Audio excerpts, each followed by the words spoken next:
Mark chapter 4. And he began again to teach by the seaside, and there was gathered unto him a great multitude, so that he entered into a ship, and sat in the sea, and the whole multitude was by the sea on the land. And he taught them many things by parables, and said unto them in his doctrine, Hearken, behold, there went out a sower to sow. And it came to pass, as he sowed, some fell by the wayside, and the fowls of the air came and devoured it up. And some fell on stony ground, where it had not much earth, and immediately it sprang up, because it had no depth of earth. But when the sun was up, it was scorched, and because it had no root, it withered away. And some fell among thorns, and the thorns grew up and choked it, and it yielded no fruit. And other fell on good ground, and did yield fruit that sprang up and increased, and brought forth some 30, and some 60, and some 100. And he said unto them, He that hath ears to hear, let him hear. And when he was alone, they that were about him with the 12 asked of him the parable.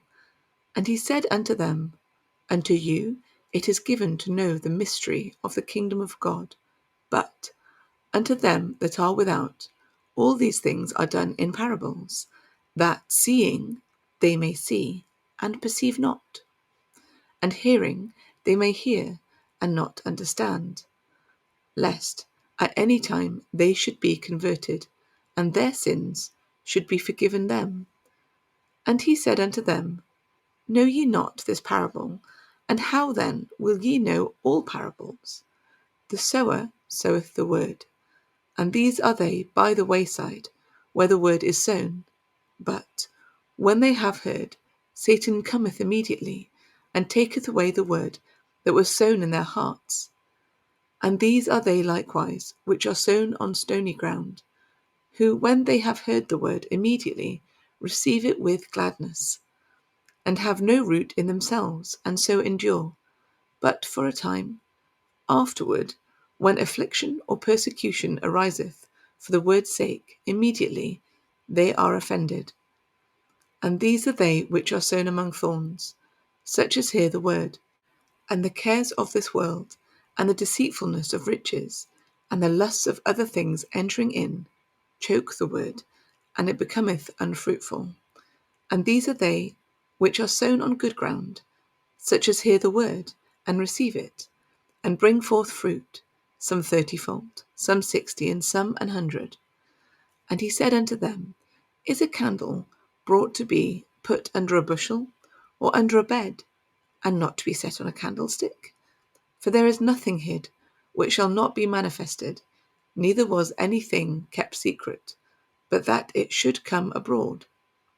If any man have ears to hear, let him hear. And he said unto them, Take heed what ye hear, with what measure ye mete, it shall be measured to you, and unto you that hear shall more be given. For he that hath, to him shall be given, and he that hath not, from him shall be taken, even that which he hath. And he said, So is the kingdom of God, as if a man should cast seed into the ground, and should sleep, and rise night and day, and the seed should spring, and grow up, he knoweth not how. For the earth bringeth forth fruit of herself, first the blade, then the ear, after that the full corn in the ear. But when the fruit is brought forth, immediately he putteth in the sickle, because the harvest is come.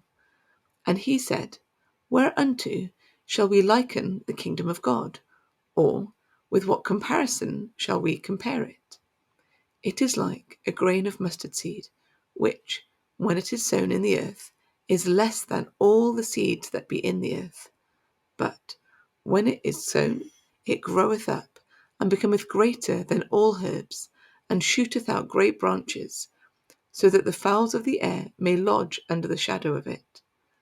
And with many such parables spake he the word unto them. as they were able to hear it. But without a parable spake he not unto them. And when they were alone, he expounded all things to his disciples. And the same day, when the even was come, he saith unto them, Let us pass over unto the other side. And when they had sent away the multitude, they took him, even as he was, in the ship. And there were also with him other little ships. And there arose a great storm of wind, and the waves beat into the ship, so that it was now full. And he was in the hinder part of the ship, asleep on a pillow.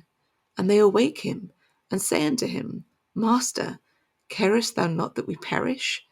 And he arose, and rebuked the wind, and said unto the sea, Peace, be still. And the wind ceased, and there was a great calm. And he said unto them, Why are ye so fearful? How is it that ye have no faith? And they feared exceedingly, and said one to another, What manner of man is this, that even the wind and the sea obey him?